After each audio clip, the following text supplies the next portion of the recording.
이유책방까지 올라오시느라 고생 많으셨습니다. 이유책방의 이유입니다. 네, 오늘 오프닝이 조금 순서가 바뀌었죠? 오늘 드디어 저희 이유책방의 새로운 책이 입고가 되었습니다. 과연 어떤 책이 입고가 되었을지 여러분들과 함께 차근차근 한번 풀어보도록 하겠습니다. 네, 일단 첫 번째 책은요. 김영하 북클럽 선정도서였던 책을 구매를 했어요. 제가 항상 김영하 북클럽에 참여를 하고 싶지만 제가 읽고 있는 책을 읽기에도 바빠서 매번 참여를 하지 못해서 늦게나마 읽어보는 편인데요. 이 책은 김영하 북클럽 선정도서에서 읽은 건 아니고 제가 갔던 카페였나에 이 책이 비치가 되어 있어서 앞부분을 조금 읽어봤는데 굉장히 재미있을 것 같더라고요. 그래서 구매를 한 책이고요. 브라이언 헤어의 다정한 것이 살아남는다 라는 책을 일단 구매를 해서 입고를 시켰습니다. 우리의 삶은 얼마나 많은 적을 정복했느냐가 아니라 얼마나 많은 친구를 만들었느냐로 평가해야 한다 라고 적혀 있는데 제가 지금 이기적 유전자라는 걸 읽고 있어요. 거기서도 결국 유전자가 이기적으로 행동을 하지만 인간에게는 인식이라는 것이 있고 그런 유전자의 목표성에 반항을 할 수 있는 힘이 있다. 이런 부분들이 있는데 또 그런 부분들이 갑자기 떠오르는 뒷구절이었어요. 그 다음은 김초엽 작가님의 또 소설집을 구매를 했습니다. 행성어 서점이라는 책을 구매를 했고요. 어떤 내용일지는 정말 모르겠는데 어머 안에 이렇게 엽서 같은 이런 것들도 들어있네요. 지금까지 김초엽 작가님의 책들에 비해서 안에 글씨도 되게 널널하고요. 이거 정말 금방 읽을 수 있을 것 같네요. 그냥 김초엽 작가님이라고 해서 구매를 한 책이거든요. 그 다음은 제가 다음 주에 올라갈 영상에서 뒤늦게 언박싱을 할 테지만 한 책을 읽었어요. 그 책에 이 책이 같이 나와 있어서 구매를 했고요. 굉장히 짧지만 유익하다라고 평도 되게 많고 그 작가님도 굉장히 극찬을 하시더라고요. 페터 비에리의 교양 수업이라는 책을 또 구매를 했습니다. 이제 이게 교양인이 되기 위한 덕목, 교양인이란 무엇인가, 교양이란 무엇인가 이런 것들에 대해서 적혀 있는 책이라고 해요. 독서도 하나의 교양이 될 수 있겠지만 진정한 교양이 뭔지 또 한번 생각해 보면은 정의 내리기가 참 어렵더라고요. 그래서 한번 구매를 해본 책이고요. 그 다음 책은 김초엽 작가님 책을 2권이나 구매를 했었네요. 이거는 김초엽 작가님 친필 사인본은 아니고 사인 인쇄본인데 방금 떠나온 세계라는 책을 또 구매를 했습니다. 김초엽 작가님의 책을 왜 샀는지에 대해서까지 설명드릴 필요까지는 없겠죠. 김초엽 작가님이니까 산 거죠. 믿고 보는 김초엽 작가님의 책은 저를 실망시켰던 적이 없는 것 같습니다. 그 다음은요. 제가 음악도 좋아하고 책 읽는 것도 너무 좋아하고 연극, 뮤지컬 이런 거 다 좋아하는데 미술에 약해요. 저는 미술관 전시 다니는 것도 무서워해요. 왜냐면 미술관에 가서 어떤 미술 작품을 봐도 내가 이게 무슨 말인지 모르겠으니까. 그래서 미술이 좀 어렵게 느껴졌는데 이 책을 읽으면 좀 괜찮아지지 않을까, 재밌어지지 않을까 싶어서 구매를 한 책입니다. 진병관님이 지으신 기묘한 미술관이라는 책을 구매를 했어요. 이게 그 미술 작품들의 관련된 다양한 스토리들, 다양한 철학이라던가 아니면 그 그림에 들어가 있는 이야기들이라던가 이런 것들을 풀어놓은 책이라고 하거든요. 그래서 명화부터 시작하는 게 좋지 않을까 싶어서 구매를 해봤고요. 그 다음은 쇼크의 미소와 내게 무해한 사람을 지으신 최은영 작가님의 밝은 밤이라는 책을 또 구매를 했습니다. 제가 쇼코의 미소와 내게 무해한 사람 2편을 다 읽었어요. 그리고 되게 재미있게 즐겁게 읽었던 기억이 있어서 이번 최은영 작가님의 작품은 또 어떤 느낌일까 궁금해가지고 구매를 해봤고요. 그 다음은 시라토리 하루히코의 니체와 함께 산책을 이라는 책을 구매를 했습니다. 제가 이번에 철학서를 2권인가 구매를 했는데 모두 다 소크라테스 익스프레스의 영향을 받아서 구매를 한 책들이에요. 제가 니체 부분을 이해를 잘 못하겠었다라고 지난번 영상에서 말씀을 드렸던 걸로 기억을 하는데요. 그래서 이 책을 읽으면 또 니체를 조금 더 이해할 수 있지 않을까 싶어가지고 구매를 한번 해봤습니다. 그 다음은요.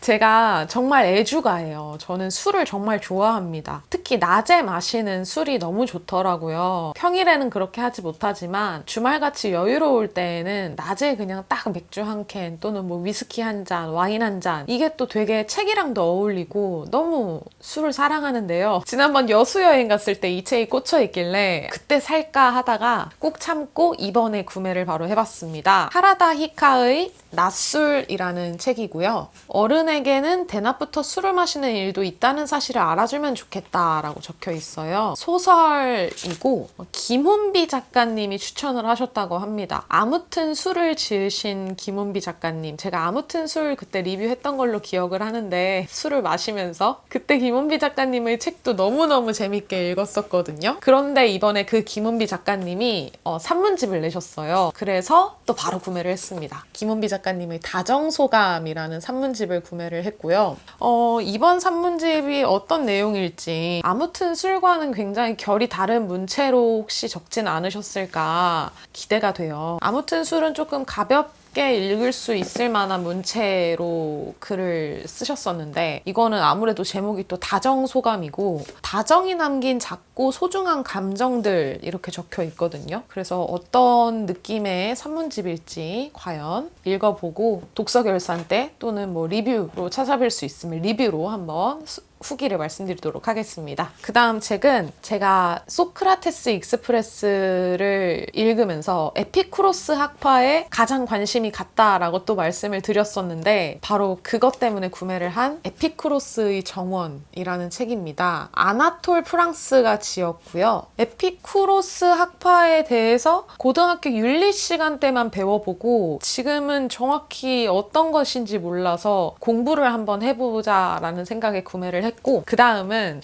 드디어 이제 다시 시작합니다. 마르셀 프루스트의 잃어버린 시간을 찾아서 5편 또 구매를 해봤고요. 제가 문보영 시인님의 일기시대를 읽고서 시인님이 쓰신 에세이들은 정말 좋다라고 말씀을 드렸던 적이 있어요. 그리고 박연준 시인님의 쓰는 기분이라는 책을 읽고서도 그래서 이번에 또 구매를 해봤습니다. 유계영 시인님의 꼭대기의 수줍음이라는 책을 또 구매를 해봤고요. 이 책은 정말 그냥 시인분께서 쓰신 산문집이어서 구매를 했습니다. 그 다음도 에세이집인데요. 황정은 소설가님의 일기라는 에세이집을 구매를 했습니다. 이번에는 제가 에세이를 조금 많이 주문을 한 것 같네요. 이제 마지막 에피쿠로스의 정원에 맞춰서 읽고 싶어서 구매를 한 에피쿠로스의 쾌락이라는 책을 또 구매를 했습니다.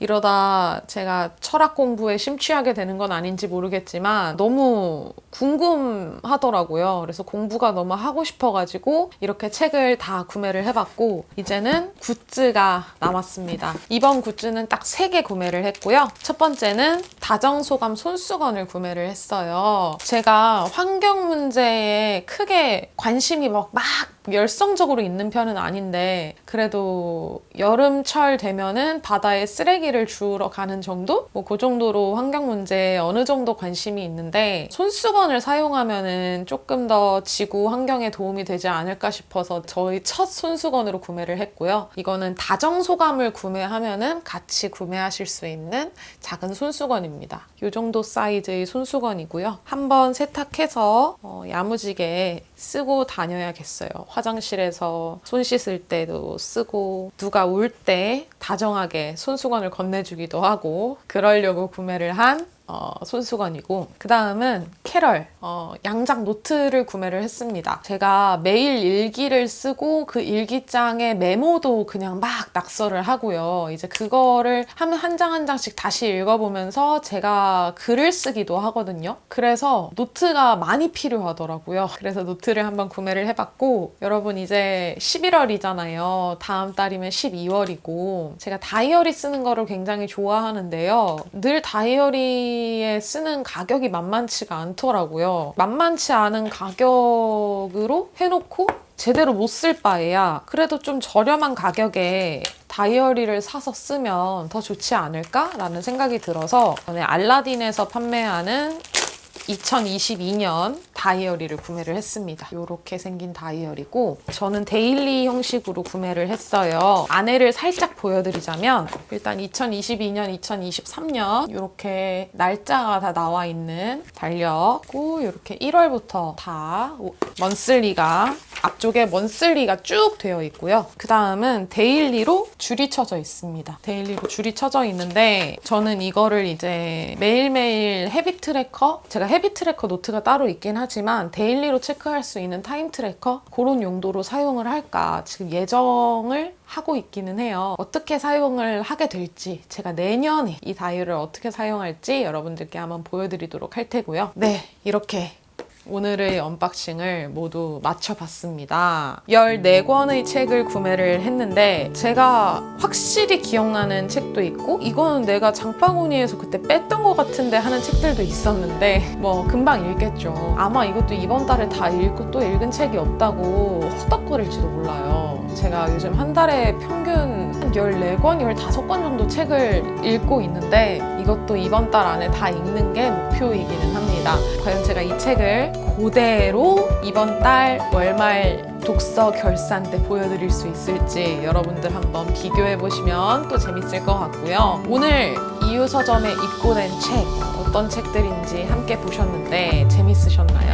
영상 재밌으셨다면 좋아요하고 구독하고 알람 설정까지 부탁드리고요. 긴 영상 끝까지 봐주셔서 너무너무 감사합니다. 그러면 다들 조심히 내려가세요.